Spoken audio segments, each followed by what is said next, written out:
Hi, my name's Hazem Gaber, and today we're going to look at the third element of a project management standard, which is called stakeholders. You always hear about stakeholders. We need stakeholders because they contribute to the success of the project. So stakeholder engagement is super important.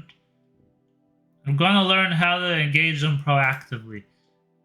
So first of all, we need to understand what is the scope of our project. When we talk with the stakeholders, they can help us. They can tell us how we can add, adjust, or remove elements of the scope of work, because they're the ones that are going to decide whether the project is successful. So the project should contain the things that they want it to contain, and it should not contain things that they don't want it to contain. The stakeholders also can give us, they can help us with our schedule. They can provide ideas to accelerate delivery. They can tell us which parts of the project can be slowed down or stopped. That if we're working on something that's not as important, we can talk with them, and they can move it to the end, for example.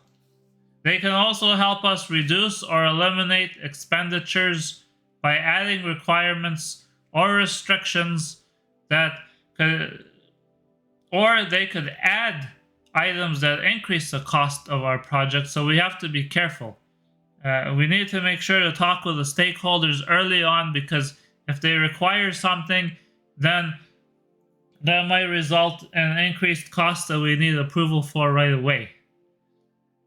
The stakeholders also affect the composition of the project team by restricting or enabling access to people with the skills, knowledge, and experience to deliver the intended outcome of the project. They also promote a learning culture, or don't. The stakeholders also can provide information for plans or by advocating for changes to agreed activities and work. They, as a result of scope, schedule, cost, project teams, and plans, stakeholders can affect the outcome of the work because they can enable or block the work from getting done. Depending on the stakeholders and the level of engagement, they can influence or establish or define the culture of the team. Stakeholders also provide benefits realization because they generate and identify long-term goals so that the project delivers the intended value.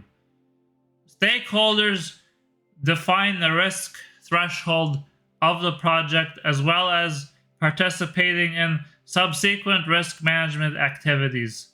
They also identify and require specific quality requirements. And finally, stakeholders define success factors and participation in the evaluation of success. So what we learned here, so if you look at, let's say, you're building a park in a city. Your stakeholder could be the architect who designed the park, the mayor, people in the government, people in the community.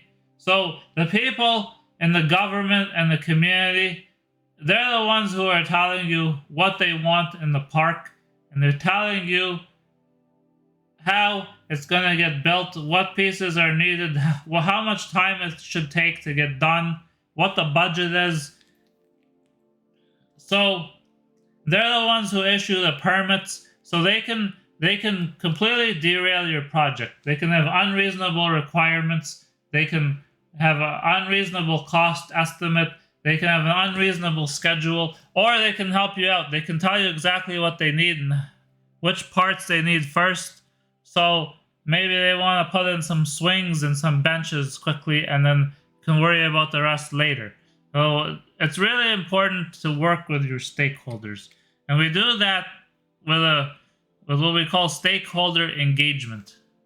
If you have any questions, please post a comment. Thank you.